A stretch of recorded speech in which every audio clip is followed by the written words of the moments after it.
3 kg meter per second, right? So this is how actually we calculate, isn't it? So this gives the change in momentum. Now here, to find out the change in momentum, so what I can write, P2, a final momentum minus initial momentum. So as we already know that the final momentum P2 can be written as mv, right? And initial momentum can be written as P1, can be written as m into u, right? Okay. So here v is the final velocity and u is the initial velocity. So if I look at here,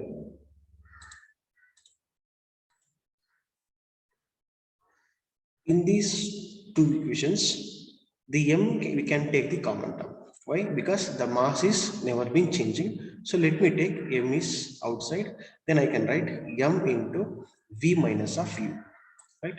So here m is taking common. Then I can write v. So if I take m common from the both terms, m I have taken common. Then here the v will be remains minus of only u will be here.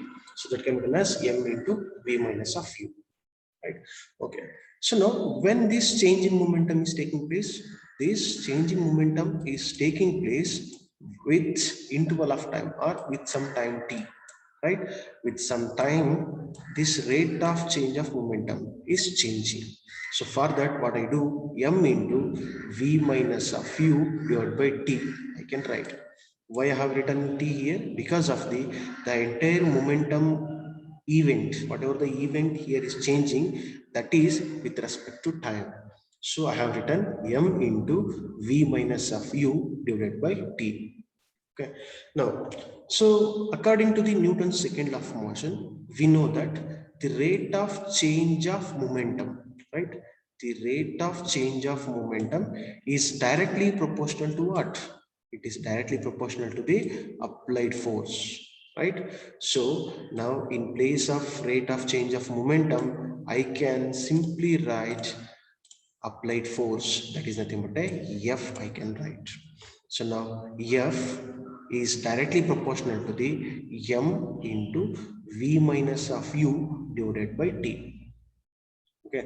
Now, or we can also suppose, now here we have the proportionality constant, right? We already know that what exactly mean by directly proportional.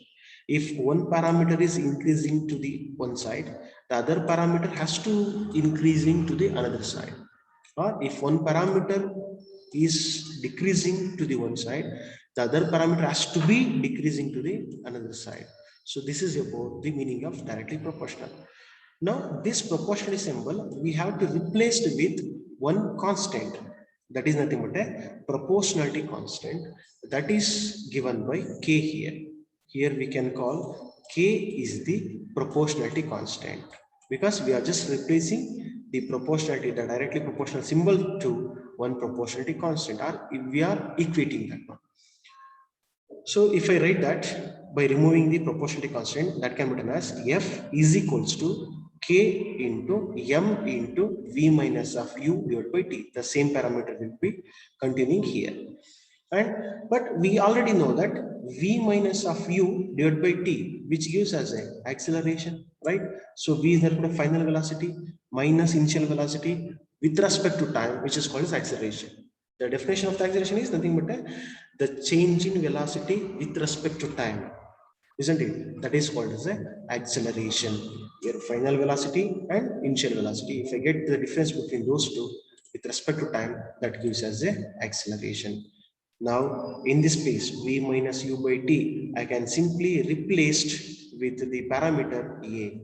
Now the equation will becomes f is equals to k into ma, right? But here we already said that k is nothing but a proportionality constant. In this proportionality constant, I can equate the k value to 1, because we already discussed this one, right? So why we can say k is equals to 1, isn't it? So because whenever, if the object, or here is the body, we have already written here. So this body, just assume that this body is having the mass 1 kg, right? Which has mass 1 kg. And if we apply the 1 Newton of force here to changes its momentum, then the body will gain 1 meter per second square of acceleration. See, here we can observe all the parameters are equal to unity, right? 1 kg of body, 1 Newton of force, then 1 meter per second square. See, so all these constants, they are in the same, right? They are equal to unity. So as a result, if I substitute the k value is equals to 1, then F is equals to 1 into ma, that becomes F is equals to m into a. Right? So now this is how we got the derivation for Newton's second law of motion, isn't it? Okay, just go through the derivation once. You just do it in a you can do it as a work.